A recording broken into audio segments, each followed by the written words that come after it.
Hey, hello guys, it's How to Tech Simplified, and today I'm going to show you how you can easily link your Facebook account to your TEMU account, so the both are connected. It's very easy, so let's get straight into it. The first thing that you want to do is go to temu.com onto your preferred browser, sign into your existing account right here, open up the orders and accounts, and what it will do, it will open up the settings. Now from there we go to the left of our screen where all the options appear.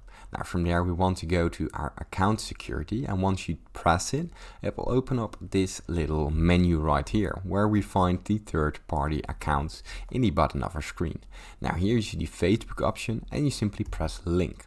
Now what this will do, it will link the both together, so simply sign into your Facebook account, press continue, and your Facebook account has been linked to TEMU.